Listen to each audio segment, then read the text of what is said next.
Chris is Head of Partnership and Communications at Hybrid Air Vehicles Ltd. Chris joined Hybrid Air Vehicles Ltd 3 years ago with a particular interest in the zero carbon future of the Airlander and aviation in general. Chris was head of the London 2012 Olympic and Paralympic Games activation at Lloyds Banking Group, where he created an award-winning business development, marketing and employee engagement program. Can we give him a round of applause? So, you know, airships, imagine the possibilities. Is it the dawn of a new age? We will see. But what I want to do is go back to airships about almost 100 years ago now, in the 1920s, and they were the big thing then, and they never really did anything, and it was kind of, why not? You know, it's extraordinary things. So this is probably 4 times the length of an A380, and this is based about 3 miles outside of the centre of Bedford. So people then, realistically, would have been farmers driving around in horse and carts, and they would have seen this thing floating above and just blown their minds as to a future vision. But they never really took off, and there are 2 reasons, really, and it stems to one single fact. Airships float. Yeah, that sounds really dumb, but I'm going to come back to that. Floating things are difficult, and they're difficult for 2 reasons. One is because they float. Anybody who's had a helium balloon, you know, you'll know this out in the wind, kind of gets knocked about quite a lot with the wind, and also the forces on it tend to be quite different at the mast and at that. When you've got 300 meters of length there, you get quite a different force shift. So this is what happened to the USS Los Angeles in 1927. There are actually people on board, believe it or not.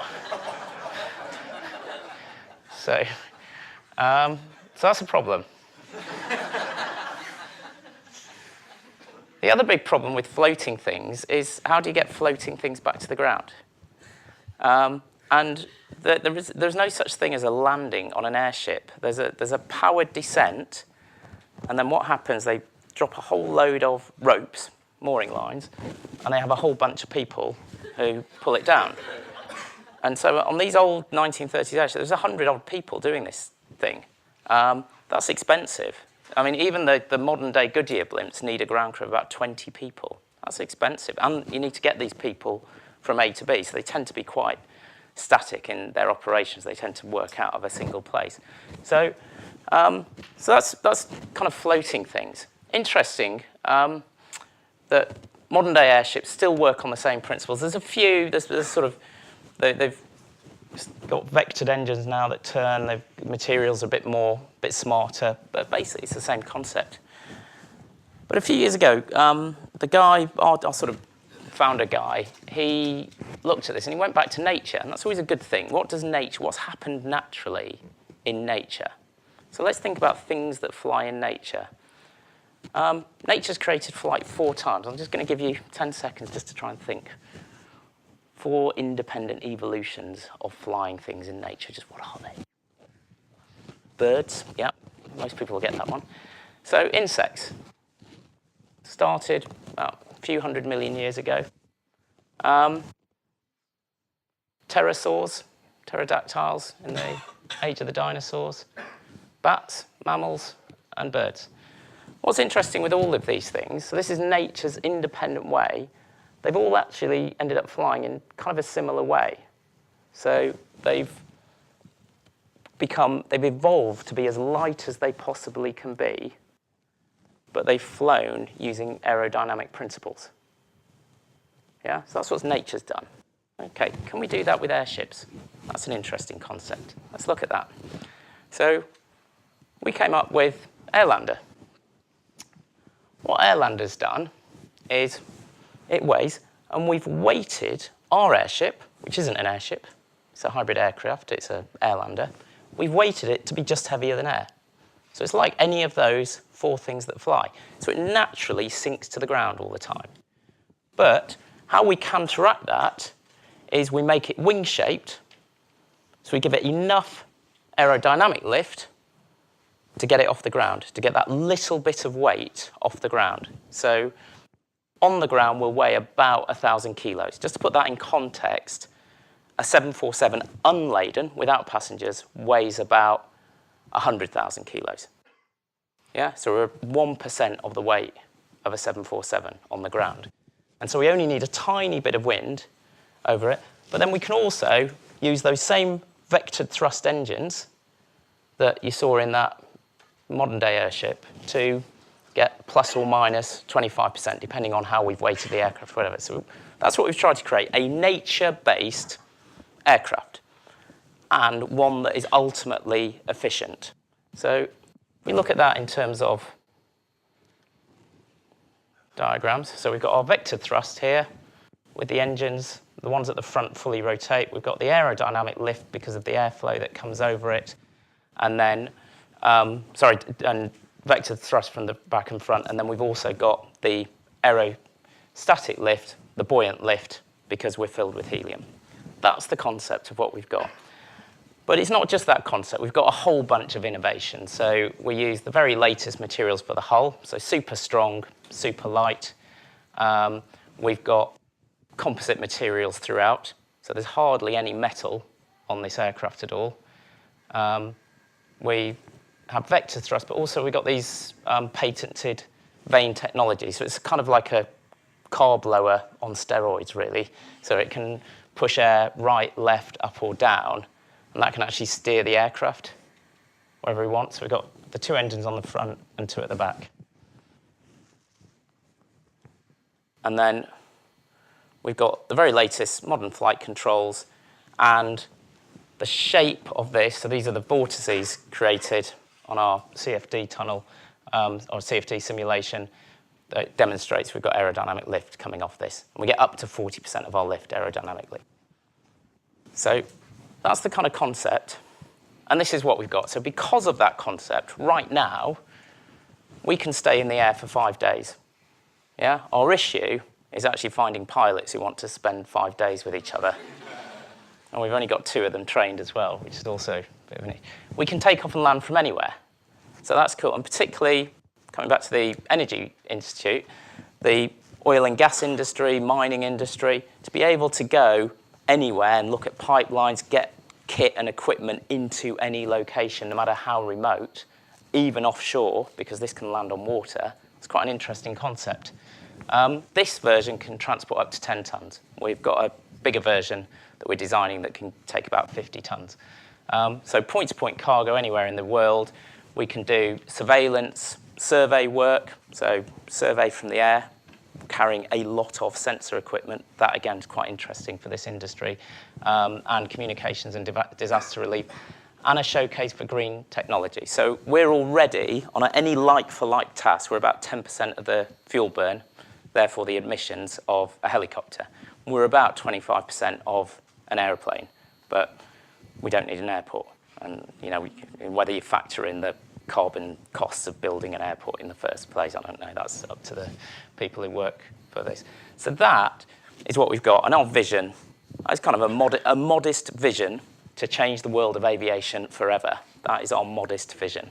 But we're doing that slowly. It takes time. It's not always easy. And just to give you a kind of sense of scale, so this is the one we've got. That's an Antonov, if any of you know these things, they're massive. That's an A380, yeah? And the reason size is so important is because we have to have a lot of lifting gas. And it comes back to Archimedes' principle. But lifting, if you think of the lifting gas, it's basically a volume relationship.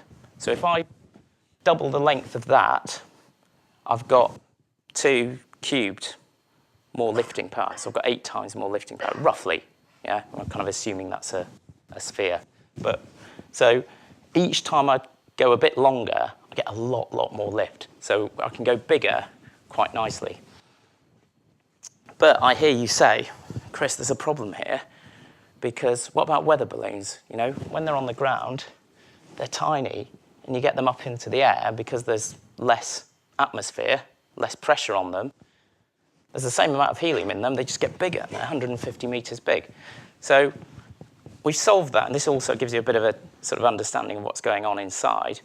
There's no internal structure, there's no kind of rib cage or anything like that. There's no metal structure inside. It's literally the pressure of the helium on the super strong hull material that keeps its shape. But inside, we've got these big bags of air, ballonets of air at each corner. So as we go up, in order to keep the helium pressure the same relative to the air pressure outside, we just pump the air out of these bags. So at ground level, we're about half air, half helium, but totally separated. And at our maximum ceiling, which currently on this model is about 16,000 feet, but eventually we'll go higher, it's all helium and no air. So that's just how they work. Not a lot of people know that, so that's a good little factoid for the pub later.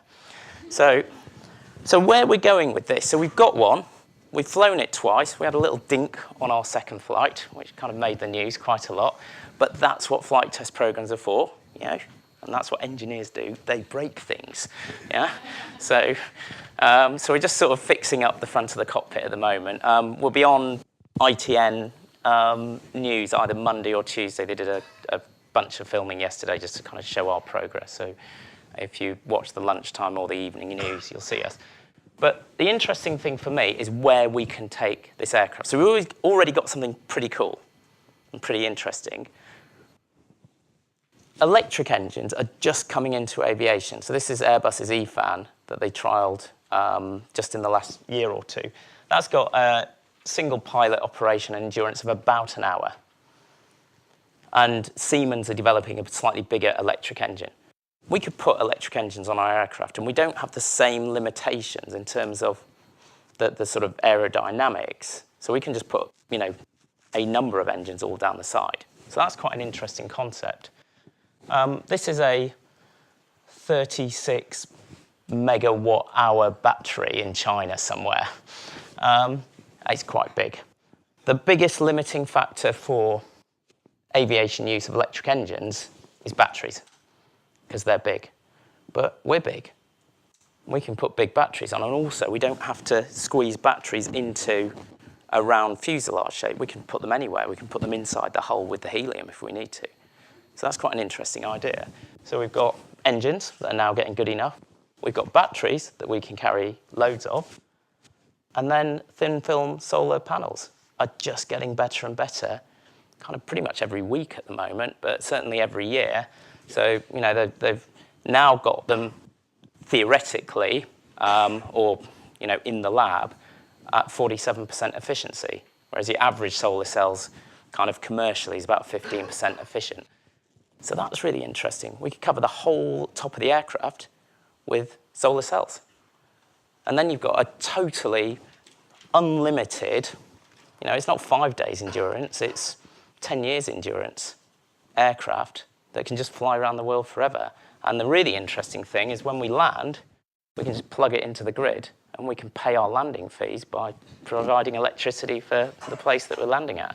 So there's really interesting concepts just playing about with that. So that's really where I'm going. That's probably 5-10 years away, but it'll come.